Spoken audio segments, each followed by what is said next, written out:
اب ہم سعدی کے یہ کریمہ میں صفت راستی کے بارے میں بات کریں گے۔ سعدی کہتا ہے کہ دلا راستی گر کنی اختیار شود دولتت ہمدم و بختیار۔ ہمدم کے معنی ساتھی اور مصاحب، بختیار یعنی مددگار، بختیار قسمت کی یاری۔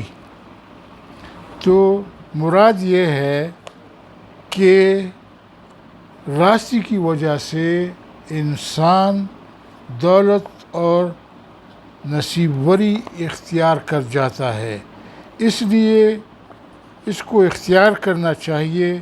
نہ پیچد سرز راستی ہوشمند کہ از راستی نام گردد بلند۔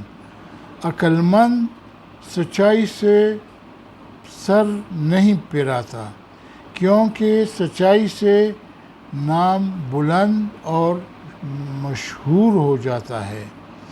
مراد یہ کہ عقل مند آدمی سچائی سے سر نہیں پھیرتا، سچائی ترک نہیں کرتا، اس وجہ سے کہ سچائی سے اس کا نام بلند ہوتا ہے۔ اس صفت کی وجہ سے اس کو ناموری اور شہرت حاصل ہو جاتی ہے۔ غرض راستی دم زنی صبح وار ز تاریکیِ جہل گیری کنار۔ اگر تو صبح صادق کی مانند سچائی سے دم مارے گا تو جہل کے وہ تم سے کنارہ اختیار کرے گا، یعنی اگر تو راستی کرے گا تو جہل تم سے دور بھاگے گا۔ جیسے صبح صادق کا حال ہوتا ہے کہ بعد اس کے ظہور کے صبح کاذب کی تاریکی چلی جاتی ہے۔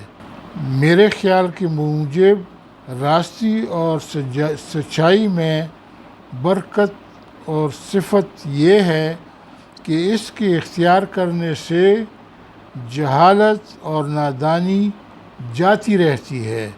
اس کا مطلب اس مزن دم بجز راستی زینہار کہ دارت فضیلت یمین بر یسار۔ کہتا ہے کہ سوائے سچائی کے اور تم کام ہی مت کرو، دم مت مارو اس کا کہ جس طرح بزرگی ہے داہنے ہاتھ کو بائیں ہاتھ پر۔ مطلب یہ ہے کہ جو بات بول سچ ہی بول اور راستی اختیار کر، کیونکہ اسی راستے کی بدولت داہنے کو بائیں پر فضیلت ہے۔ بہ از راستی در جہاں کار نیست کہ در گلبن راستی خار نیست۔ سچائی سے بہتر جہان میں کوئی کام ہے ہی نہیں، اس لیے کہ سچائی کے درخت میں کانٹا نہیں ہے، بغیر کانٹے کے ہے۔